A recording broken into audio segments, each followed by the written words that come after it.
trying to guesstimate the size of the hike is probably the easier part. It's really what they say around that, on the dots and the guidance and the questions they'll take during the press briefing. So just like, how is your mind just coping with this? It's exactly that. Whether they hike or not is not even the big question. The question is, during the press conference, in the statement, what's going to be the messaging? Is it a dovish hike? Is it a hawkish hold?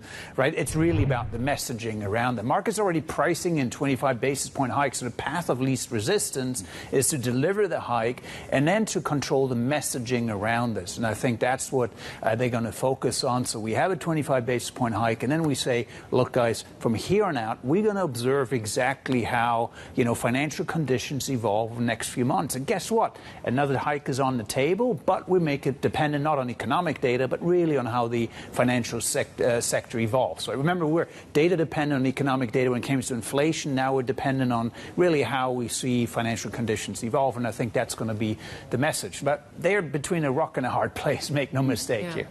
Christine Lagarde said it last week that there is no trade-off between financial stability and fighting inflation. Do you see it that way as well?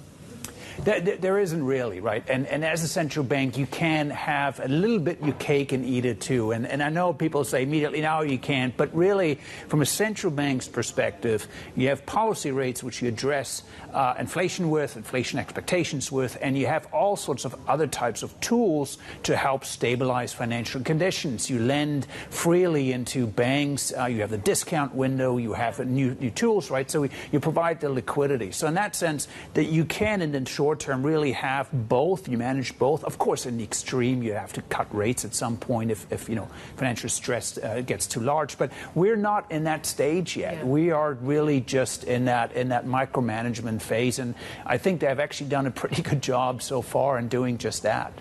Markets look at the right or wrong. They look at the net effects of them having to balance these two contradictions of tightening policy in one, but making sure there's enough money on the other, so things are stable. But there's a net injection of money coming in because the discount rate banks are borrowing. How do you think they should manage that message? Like, what is the message they need to say? Money's coming out or money's coming in? Well, the old dictum is, we've known for 150 years. In a situation like this, you lend freely and abundantly, but at a high price, right? And that's what you do. You say, here's the liquidity, guys, but, this is the price. And so, and then you get the financial system to adjust. Now, when it comes to the inflation impact of tighter monetary policy, don't forget that financial conditions are tightening and doing a little bit the job for the Fed, right? So from that perspective, you could say, well, rather than hike 3 more times, we only need 1 or 2 more hikes in order to have the same impact. But where exactly that threshold, we really will know in a few weeks' time. It's too early to tell because we've been in this for 2 weeks, and guess what? Yeah. This can also blow over by the second quarter. So I think it's for the Fed, remain data dependent, and here we mean financial conditions really over the next few weeks as to whether we deliver more hikes or not. Yeah, given what we've been seeing, this turmoil in AT1 bonds overall, I'm just wondering in terms of Asia bank debt risk. Is there any, you think, or is it pretty limited?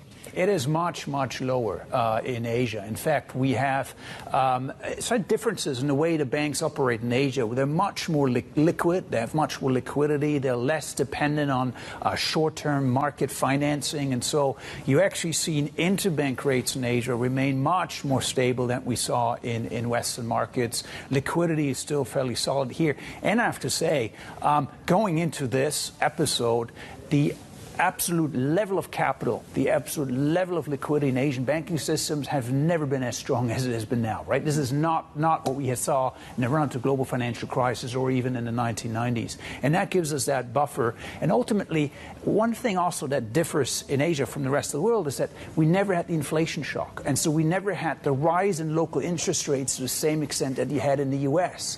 So the local books didn't reprice to the same extent, right? So in ASEAN, these central banks raise interest rates, but nowhere the 5 percentage points that the Fed is about to deliver.